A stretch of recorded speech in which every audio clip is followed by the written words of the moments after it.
Hey, fourth grade, welcome back to library. Today is Thursday, May 28th, 2020, and remember we don't have school tomorrow, so today is like our Friday, which is pretty exciting.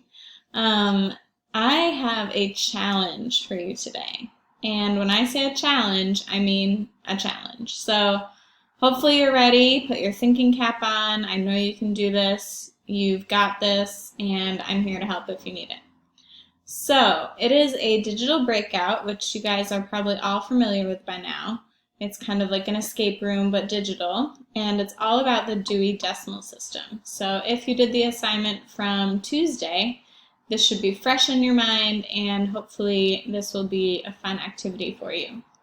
So the first step is to watch the lesson video, and then you are going to click down here at the bottom where it says Dewey Breakout.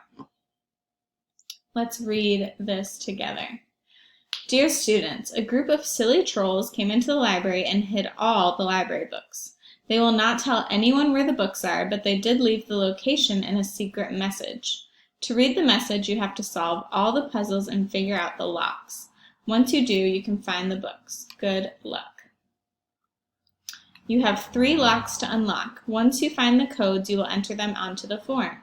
You can find the link to the form on the last slide. Use the hints if you need them. So if I were doing this, I would go down to the last slide and click here to go to the form. And for some reason that's not linking, so instead go back to the assignment, and here is a link for the form. And I'll try to link that in that box as well.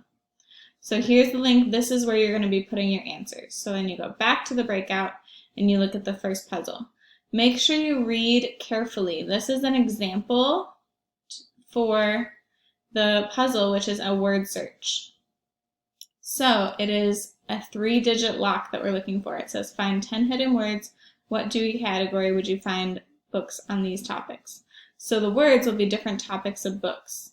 And make sure you look for hints because they may have something important under them. Oops. And just be careful when you're dragging this stuff around. I don't know why it's doing that. Let me move the book back. Okay, so I am looking for words, and I found a word here, Egypt. So what I'm going to do is I'm going to do insert line, and I'm just going to go like this, boop, boop, boop. And that's kind of my way of showing that I found that word, because we can't write on this, obviously, with like a pencil or anything. So you are looking for 10 words. If you need a hint, looks like they have a hint back here. Those might be the words that you're looking for. And it looks like I was supposed to do ancient Egypt, so I'm going to go to, I think you can just click on this here, and then that will let you draw a line too. It's just a faster way. So now you can see I have found ancient Egypt, so I have 9 more to go. Okay? After that, you're going to see what category do all those words maybe fit into, and you're going to put a 3-digit number here.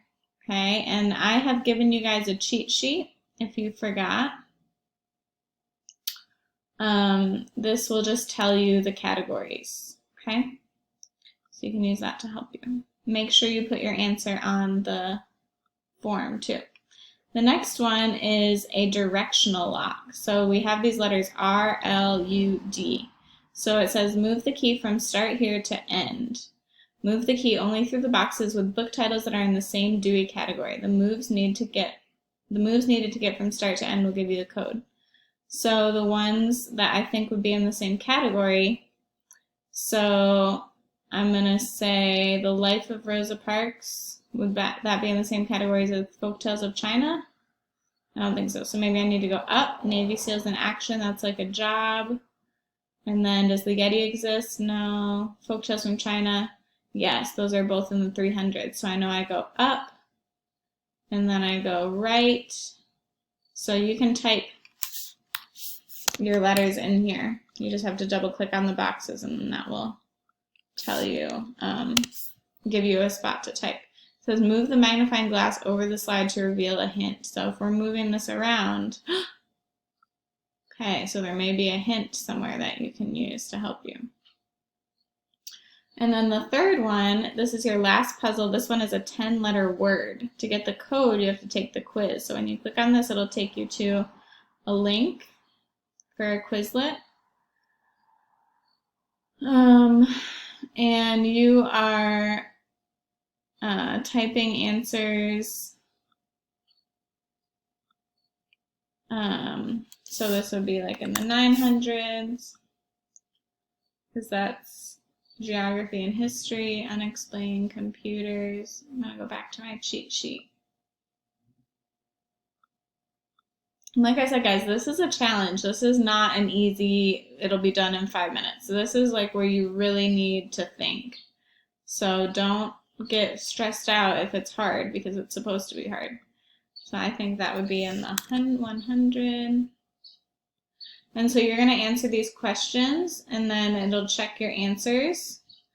And then somehow that will give you an answer here. So if you move the light bulb, it may give you a hint, so don't forget about that. All right. And then once you have all these codes, then you can type them. You can either type them as you go, or you can type them at the end. Okay, and then we'll see if you were able to get the books back from the trolls and find them. All right, so are you ready for the challenge? I hope you are. I will be on Zoom. I will try to help you as best as I can. There may be a lot of kids coming on, so try to be patient. If you just are like, Mrs. Capello, I don't want to do this anymore, if it's causing too much frustration, you can always go to the choice board and pick an activity on there. Okay? So I know you guys have what it takes to get this done. You're all very smart, bright, and capable. And so just do your best and have fun. All right, see you soon. Bye.